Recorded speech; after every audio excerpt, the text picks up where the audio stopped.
Il n'y aura que des candidats maastrichtiens, pour reprendre votre terme, contrairement à la dernière fois.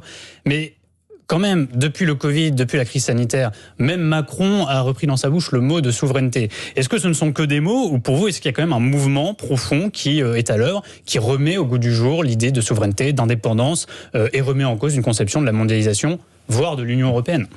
Alors vous savez bien que quand Macron parle de souverainisme, il parle de souverainisme européen et de souverainisme français. Il parle des deux. Ouais, il dit les deux.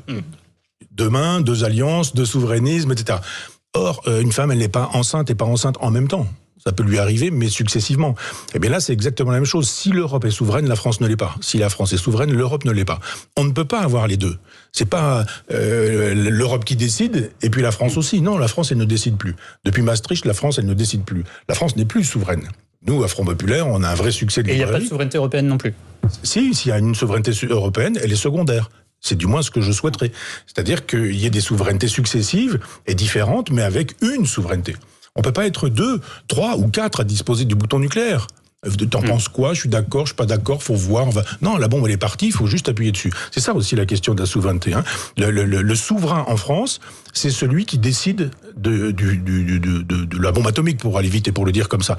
Et on peut pas dire. C'est toujours le président français. Pardon ? Sur la bombe atomique. Écoutez, pour l'instant, vous savez que Macron est en train de se demander si on peut pas partager avec l'Allemagne quand même. Hein. Je veux dire que ça aussi, c'est quelque chose d'important. S'il y a un souverainisme français, on se dit pas on va vous filer les codes. On sait pas comment faire avaler ça aux Français, mais il va falloir quand même que les Allemands qui ont pu être prospères, parce qu'on connaît l'histoire de l'Allemagne, hein. Après 45, on leur dit maintenant vous allez vous calmer. Donc si vous n'avez pas d'armée, vous pouvez mettre le maximum, vous pouvez pas faire de guerre, vous pouvez mettre le maximum sur l'économie. Donc on voit où en est l'Allemagne. Aujourd'hui, on leur dirait, on s'aime tellement, on a un couple franco-allemand qui est tellement formidable que les codes, on va vous les donner, c'est pas compliqué, c'est une petite valise, c'est un petit truc, et vous aurez la possibilité. C'est-à-dire le chancelier allemand partagerait les codes de la dissuasion nucléaire, c'est-à-dire de la bombe atomique française. Je vous rappelle que je n'invente rien. C'est quand même ce vers quoi. C'est pas à l'ordre du jour pour l'instant. C'est pas l'ordre du jour. Pas dans le programme de Macron. C'est pas à l'ordre du jour si vous pensez en termes de semaines, si vous pensez qu'effectivement ça va se décider avant le. Mais moi je vous mets mon billet que si Macron est élu, ce se fera dans les 5 années qui suivront. Vous pensez qu'il fera ça, s'il est réélu? Mais c'est alors, vous savez, s'il est élu... Il aura un programme de France-Allemagne, ou je ne sais pas comment on peut appeler ça, c'est comme dans Baron Noir, vous savez, il y a cette idée de France-Allemagne. Il voulait un gouvernement commun, il voulait faire des conseils des ministres communs, etc. Partager le siège partager le siège de l'ONU. Enfin, il y a un moment donné où quand vous dites, bon, vous savez, le soir où vous êtes élu au premier tour, la première fois, premier quinquennat, vous mettez en place une cellule qui va travailler à votre réélection 5 ans plus tard. Faut pas faire semblant. C'est comme ça que ça se passe.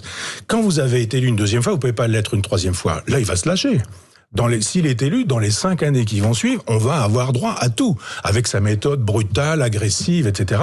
Et on va avoir droit à tout ça. Et là, on va foncer. Une espèce de gouvernement franco-allemand, on va partager le siège à l'ONU, on va partager la bombe atomique, etc., etc. C'est prévu, hein. Si les gens veulent ça, ils n'ont qu'à voter pour lui.